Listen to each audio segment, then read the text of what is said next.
Salut les parents! Alors aujourd'hui je vais vous parler de quelque chose qui n'est pas lié strictement aux neurosciences, qui est plutôt lié à la gestion de projet. Donc vous savez que sur le site des outils pour apprendre, je prends un peu le meilleur des deux mondes, donc je prends finalement mon expérience scientifique et les découvertes récentes dans le domaine des neurosciences pour aider l'apprentissage de l'enfant, mais aussi finalement tout ce que j'ai pu apprendre dans ma vie en tant que gestionnaire de projet et qui m'ont aidé finalement à être plus efficace et à m'organiser de la meilleure façon qui soit. C'est Sarah du blog des outils pour apprendre, à tout de suite!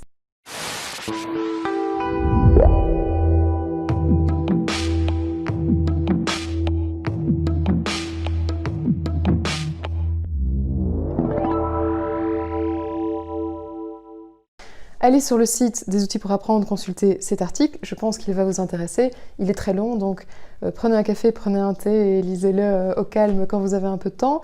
Donc il s'intitule « Cours particulier de gestion du temps et d'organisation » et je l'ai fait parce que je me suis rendu compte évidemment, quand j'étais coach scolaire, assistante à la fac ou même en tant qu'adulte dans une mission de gestion de projet, que finalement s'organiser, gérer son temps correctement pour avancer de façon efficace, c'était pas une chose si simple que ça. Donc quelles sont les différentes étapes de cette méthode? Alors je vais le faire ici donc en bref, puisque encore une fois, si vous allez voir dans l'article sur le site des outils pour apprendre, vous allez voir vraiment beaucoup de détails et vous allez voir beaucoup d'exemples qui vont illustrer cette méthode pas à pas.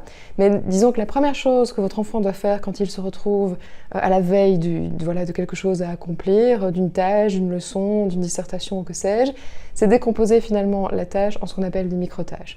Donc il est beaucoup plus facile de se lancer dans un travail quand celui-ci est décomposé en plus petites activités. En plus de cela, on peut plus facilement contrôler ces activités, on peut plus facilement voir là où on en est, on peut plus facilement ajouter des réserves de temps si on se rend compte qu'on manque de temps par exemple. Donc ça c'est vraiment la première étape, c'est de se dire finalement, voilà ce qui m'est demandé, quelles sont les différentes tâches que je dois accomplir pour finalement accomplir cette activité. Donc dans ce cas-ci, par exemple, on pourrait penser à une dissertation.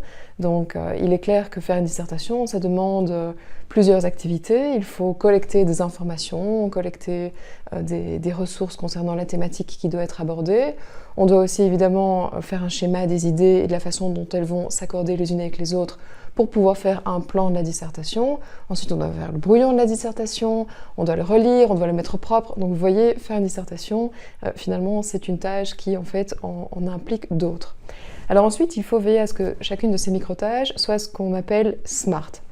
Alors SMART, c'est un acronyme que ceux qui font de la gestion de projet connaissent bien. C'est un acronyme en fait qui pousse la personne à bien délimiter quelle est la tâche. Donc SMART, c'est l'acronyme pour spécifique, mesurable, atteignable, réaliste et time-boxed, qui veut dire vraiment donc déterminé dans le temps. Donc d'abord spécifique parce que par exemple dire je dois faire une dissertation, c'est un objectif très vague. Spécifique, ça veut dire vraiment il faut être le plus précis possible par rapport à ce qui a été demandé. Donc voilà, je dois faire une dissertation sur telle thématique, il doit comporter autant de sections, etc. Alors ensuite, ça doit être un objectif qui est mesurable, donc c'est-à-dire on peut le quantifier et du coup on peut voir aussi où on en est dans la progression de l'accomplissement de cet objectif. Donc voilà, c'est une dissertation de telle thématique avec telle section qui doit faire autant de pages, qui doit comporter une section de autant, mais aussi ceci. Donc vous voyez déjà, on est beaucoup plus précis dans l'objectif et finalement l'enfant va savoir aussi exactement vers là où il doit se diriger. Alors ensuite, il faut que cet objectif soit atteignable. Alors là, évidemment, l'enfant a un petit peu moins ou l'adolescent a un petit peu moins de prise là-dessus. Donc il faut espérer que l'enseignant ait donné des consignes qui soient tout à fait réalistes. Donc voilà. Ensuite, il faut aussi que cet objectif soit délimité dans le temps. Donc il faut qu'on sache exactement à quel moment l'objectif est atteint. Donc, dans le cadre de l'objectif faire une dissertation, on a plusieurs micro-tâches. On se dit par exemple, la première micro-tâche, c'est le fait de collecter des informations pour pouvoir faire la dissertation. Eh bien, si la dissertation doit être rendue, je ne sais pas moi, pour lundi matin, il faut que la collecte des informations, par exemple, ait eu lieu déjà le lundi précédent en soirée, par exemple. Donc on va vraiment délimiter dans le temps chacune de ces activités et ainsi on pourra aussi beaucoup plus facilement voir si on est en train de dériver complètement de l'objectif, s'il y a un problème qu'il faut régler assez rapidement ou si tout va bien. Évidemment, si votre enfant a un objectif vague et qui n'est pas délimité tel que faire une dissertation, peut-être que vendredi soir il vous dira ben non, je n'ai pas fini ma dissertation, mais on ne sait pas vraiment se rendre compte est-ce que c'est un problème ou non. C'est-à-dire, ok, il n'a pas fini sa dissertation, mais est-ce qu'il a eu le temps de collecter les informations et de faire un schéma? Est-ce que c'est juste le fait d'avoir fait le brouillon et de l'avoir mis au propre qui pose problème? Ou est-ce qu'au contraire, en fait, il n'a pas fini parce que vraiment, il n'a pas initié aucune des micro-tâches qu'il devait initier? Alors, l'enfant doit aussi évidemment prioriser. Alors ça, c'est quelque chose que les adultes, nous aussi, nous avons difficile à faire ça. Donc il existe des tableaux qui peuvent nous aider à prioriser nos tâches, qui peuvent même nous aider à catégoriser nos emails, par exemple. Donc tout ça est expliqué dans l'article. Et effectivement, l'enfant, de la même façon, doit essayer de déterminer ce qui est le plus important. Bon, par exemple, dans le cadre d'une dissertation, est-ce qu'il est plus important finalement, je ne sais pas moi, de collecter des informations ou est-ce qu'il est plus important de mettre au propre? Effectivement, il faut commencer par collecter des informations sur la dissertation et faire un plan des idées, plutôt que d'essayer directement de faire un brouillon, donc vraiment un texte dans son intégralité, et d'essayer déjà de le mettre au propre. Donc là, évidemment, il y a une priorité, et en plus de ça, il y a des importances différentes aussi qu'il faut donner à telle ou telle micro-tâche. En plus de cela, il faut que l'enfant puisse à un moment donné déterminer la durée, c'est-à-dire le temps que va lui prendre telle ou telle tâche. Alors là, évidemment, c'est très difficile pour un enfant, comme ça l'est tout autant pour les adultes, puisque finalement, un enfant, un adolescent a peu de retours sur expérience, il ne se connaît pas encore vraiment, donc comme un adulte, il va avoir tendance à surestimer ses capacités et donc à sous-estimer le temps qu'il lui faut pour faire telle ou telle activité. Donc là, il faut vraiment, avec l'enfant, essayer de déjà voir finalement combien de temps, de façon habituellement, combien de temps il a besoin pour faire telle ou telle activité, peut-être noter ça dans un tableau et ensuite essayer d'évaluer au mieux le temps qu'il devra prendre pour faire ces différentes micro-tâches. L'enfant doit aussi choisir à quel moment de la journée il va faire telle tâche. Donc il est clair que nous sommes tous soumis à ce qu'on appelle les cycles circadiens. Il y a des moments dans la journée où nous sommes plus somnolents que d'autres, et c'est simplement dû en fait à des fluctuations hormonales. Et donc il faut que l'enfant puisse à un moment donné déjà savoir quand lui il se sent plus en forme, plus d'attaque pour travailler, mais il faut aussi simplement qu'il sache que par exemple en début d'après-midi, il ne va pas faire une tâche qui lui demande beaucoup de concentration ou voilà, beaucoup de compréhension d'une leçon, par exemple, d'une nouvelle leçon. Parce qu'il est clair que c'est un moment de la journée où clairement, il va être plus somnolent, il va se sentir plus fatigué, il va être moins concentré, moins attentif. Donc là aussi, dans l'article sur le site des outils pour apprendre, vous trouverez vraiment un tas de conseils pour essayer de déterminer le meilleur moment pour faire tel ou tel type de tâche. Et enfin, quand l'enfant a collecté toutes ces informations, donc il sait quelles sont les micro-tâches qui doivent composer la tâche qu'il doit faire dans sa globalité, il sait finalement aussi comment il doit les prioriser, il les a rendus smart, donc il les a vraiment rendus spécifiques, quantifiables, il sait là où il en est, il peut suivre sa progression. Alors une fois qu'en plus de ça, il a déterminé quel était le temps que lui prenaient certaines activités et surtout aussi quand il devait les placer dans la journée, il peut collecter toutes ces informations, les mettre dans un tableau et effectivement à ce moment-là décider de la façon la plus optimale qui soit comment en fait disposer les différentes activités dans un planning qui sera le plus visuel possible. Alors on peut se dire, oh là là, mais c'est une méthode très longue finalement. Bon alors effectivement, c'est quelque chose qui s'apprend, hein. Je veux dire la première fois ça prend un peu plus de temps, mais une fois qu'on est habitué à passer par toutes ces étapes avant de vraiment faire son planning, évidemment ça va beaucoup plus vite et surtout en fait c'est un processus qui porte ses fruits, c'est-à-dire on voit clairement qu'au niveau de l'efficacité, on arrive à faire beaucoup plus que ce qu'on arrivait à faire avant quand on n'y réfléchissait pas trop et quand on plaçait comme ça un peu les activités un peu cas un cas dans son planning. Ce qu'on remarque, c'est qu'évidemment, avec le temps, l'enfant va avoir tendance à déroger petit à petit de ce planning et finalement refaire ce qu'il faisait avant, c'est-à-dire faire les tâches un petit peu cas un cas et sans vraiment suivre quelque chose de tout tracer. Alors on peut du coup se demander mais pourquoi est-ce qu'il a dérogé à son planning, quels sont les problèmes, et donc là aussi dans l'article des outils pour apprendre vous trouverez une espèce de tableau diagnostic de toutes les raisons qui pourraient pousser votre enfant à ne pas respecter son planning. Parce que le but c'est vraiment de faire un planning mais aussi de le respecter, et encore une fois le but est d'abord d'apprendre à l'enfant comment faire un planning, donc lui donner les outils pour qu'ensuite il soit autonome, qu'il puisse le faire lui-même, et puis ensuite aussi aider l'enfant à faire une espèce d'introspection et de comprendre quelles sont ses faiblesses, mais aussi dans quel cas il a tendance à quelque part déroger à ce qu'il s'était, ce qu'il avait instauré et ce qu'il s'était imposé finalement. Alors, il y a beaucoup de raisons qui peuvent expliquer le fait que l'enfant ne respecte pas le planning.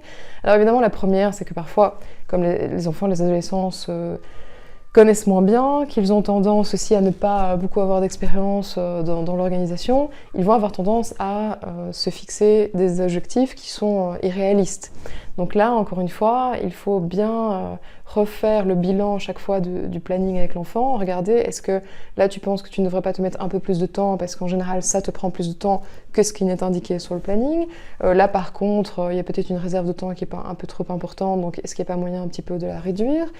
Voilà, ça signifie aussi que dans la journée d'études de l'enfant, il faut un moment où il puisse faire le bilan. Parce que c'est bien de décomposer une tâche en micro-tâches pour pouvoir plus facilement les contrôler, mais effectivement il faut avoir un temps de contrôle. Donc il faut avoir un temps à la fin de la journée où on dit ok, stop, maintenant l'étude c'est terminé, je regarde finalement où j'en suis, est-ce que je suis arrivée à la fin de ce que je m'étais fixé, oui, non, pourquoi. Donc il faut évidemment incorporer dans le planning aussi un temps pour faire le bilan de ce qui a été fait.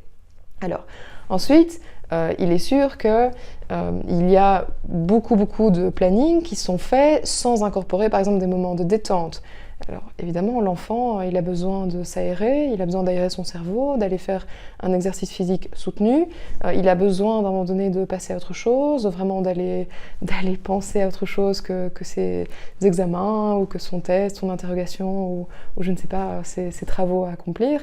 Donc absolument, il doit ne pas mettre la barre trop haut et instaurer aussi plusieurs fois par jour des moments de détente. Alors, de la même façon que le cerveau doit être oxygéné, le cerveau doit aussi être nourri de variété. Donc le cerveau n'aime pas la monotonie, il a besoin vraiment de changer régulièrement de matière, il a aussi besoin d'avoir des supports pédagogiques qui sont différents. Donc il faut à la fois alterner les leçons qui seront vues, donc ne pas faire toute la journée des mathématiques ou toute la journée de la géographie, mais vraiment alterner. Et en plus de ça, il faut aussi alterner les supports pédagogiques, les angles d'approche d'une même information, parce que c'est ça qui va vraiment aider à la mémorisation. Donc, alors évidemment, vous avez plein d'exemples, ça je pense que ça ne manque pas sur internet, vous avez les mind maps, vous avez le fait de plutôt expliquer la matière à un autre enfant plutôt que de la réétudier, ça aussi c'est une façon de mémoriser, vous avez le fait à un moment donné de lire quelque chose à propos de ce qui a été vu, de faire des exercices. Alors de la même façon que le cerveau aime la variété, le cerveau aime aussi s'évaluer. Donc ça, je l'ai expliqué en détail dans une autre vidéo. Il est clair que c'est au moment de l'évaluation que le cerveau va mémoriser de la meilleure façon qui soit. Donc il faut absolument que dans sa journée d'études, l'enfant, l'adolescent, puisse à un moment donné s'évaluer à plusieurs reprises pour vraiment mémoriser ce qui vient d'être vu. Donc là aussi, souvent, les enfants, ils ont tendance, enfin les adolescents aussi, ils ont tendance à étudier et se dire que finalement ils s'évalueront après, que c'est bon, en fait ils ont étudié la matière donc ils la connaissent. Non, c'est pas comme ça que ça fonctionne. Le cerveau a vraiment besoin de faire des prédictions sur ce qu'il pense connaître et de les vérifier avec la réalité pour mémoriser correctement. Il y a encore plein d'autres raisons pour lesquelles l'enfant peut à un moment donné décrocher de son planning. Évidemment, une des raisons à laquelle on pense et qui est effectivement très fréquente, c'est le fait que l'enfant stresse. Il y a un stress qui est motivant, qui va pousser l'enfant à travailler. Il y a un stress qui est paralysant, qui va lui faire puiser dans son énergie pour combattre cette réaction physiologique du corps. Et là aussi, il faut comprendre quelles sont les sources de stress et comment pouvons-nous les transformer en une véritable motivation. Et ça fait l'objet d'un article en particulier qui est disponible aussi sur le site des outils pour apprendre, parce que véritablement là, effectivement, c'est un point sur lequel il faut que le parent aide l'enfant souvent à dépasser certains obstacles qui sont alors plutôt des obstacles psychologiques. Et enfin, je voudrais simplement attirer l'attention des parents sur ce point. Donc effectivement, le but est d'aider l'enfant à vraiment devenir autonome, à pouvoir lui-même à terme organiser son temps, se comprendre, gérer au mieux les différentes tâches qu'il a à faire. Et donc encore une fois, le but est d'abord d'accompagner l'enfant et ensuite quelque part de le laisser seul avec son organisation, de temps en temps intervenir, voire pour réajuster, mais en tout cas, le but n'est pas de tout le temps être à côté de l'enfant pour faire les choses à sa place, pour faire le planning à sa place. Non, c'est lui apprendre quelque chose pour qu'ensuite il soit capable de se débrouiller seul. Donc ça c'est très important et c'est vraiment un des objectifs prioritaires du blog. Alors, à côté de ça, de toute façon, il faut savoir qu'il a été montré que faire ce qu'on appelle du micromanagement avec son enfant, donc ça, c'est aussi un terme de gestion de projet. Comme vous avez certains employeurs qui font du micromanagement avec leurs employés, vous avez aussi des parents qui font du micromanagement avec l'enfant. Alors c'est quoi du micromanagement? C'est le fait d'être toujours vraiment au-dessus de l'enfant, comme au-dessus de son employé, en disant « Est-ce que tu as fait ça? Maintenant tu vas faire ça, maintenant tu vas faire ça ». C'est-à-dire, on ne laisse aucune indépendance, aucune liberté à l'employé ou à l'enfant, et finalement on traite l'employé comme un enfant, et on traite l'enfant comme un bébé. Donc effectivement c'est très mauvais, parce qu'en fait l'enfant déjà il n'apprend pas grand-chose, comme l'employé non plus. Hein. Je pense qu'il y a vraiment un parallélisme à faire à ce niveau-là, et en plus de ça, ça va vraiment donner l'impression à l'enfant, à l'adolescent, qu'il n'est pas capable de faire par lui-même. Donc ça aussi, c'est un mauvais signal qu'on envoie à son enfant par rapport à ça. Et il a été montré de toute façon dans des études très sérieuses qui ont été menées au Canada, que finalement les enfants qui réussissaient le mieux, c'était pas les enfants qu'on micromanageait, c'était véritablement les enfants pour lesquels on montrait un intérêt. Donc des parents qui montraient un intérêt pour leur apprentissage, qui demandaient de temps en temps, tiens, est-ce que tout se passe bien? Est-ce que tu as besoin d'aide? Est-ce que je peux t'aider sur ce point? Tiens, est-ce que tu as remarqué que... Voilà, c'était beaucoup plus efficace de faire ça que de faire alors. Et la leçon d'histoire d'aujourd'hui, est-ce que tu as fini tel exercice? Et tel exercice, est-ce que tu avais bien répondu? Donc vous voyez déjà la différence. Micromanager son enfant, ça n'a aucun intérêt, ça ne lui apprend rien. Et en plus, voilà, encore une fois, ça lui donne une mauvaise image de lui-même. Alors que montrer son intérêt pour l'enfant, ça lui montre effectivement que l'apprentissage, c'est quelque chose d'important, mais qu'à côté de ça, il est tout à fait capable d'apprendre lui-même comment s'organiser, qu'il est capable de s'améliorer et que vous lui faites confiance. Voilà, alors le but de cette vidéo était surtout de vous intéresser à aller lire l'article sur le site des outils pour apprendre. Cet article est long parce qu'il est bourré de conseils, mais surtout d'exemples qui vont vous aider pas à pas à construire avec votre enfant un planning, dans le but en fait de lui apprendre comment gérer son temps, comment s'organiser pour le rendre autonome. Puisque l'autonomie, c'est vraiment ça qui est la clé de l'épanouissement et de la réussite. Alors, outre cette méthode pas à pas, vous avez aussi donc tout un tableau qui reprend les différentes raisons pour lesquelles votre enfant peut-être n'arrive pas à respecter son planning. Donc c'est toujours bon aussi de discuter avec lui, de voir qu'est-ce qui le bloque et finalement de trouver des solutions par rapport à ça. Et il y a pas mal d'idées, de solutions qui sont proposées par rapport à tout ça. Donc voilà, c'était Sarah du blog des outils pour apprendre. N'hésitez pas à aller vous abonner au blog pour être tenu au courant de la parution des nouveaux articles, et ou à la chaîne YouTube pour être mis au courant de l'apparition des nouvelles vidéos. Ciao!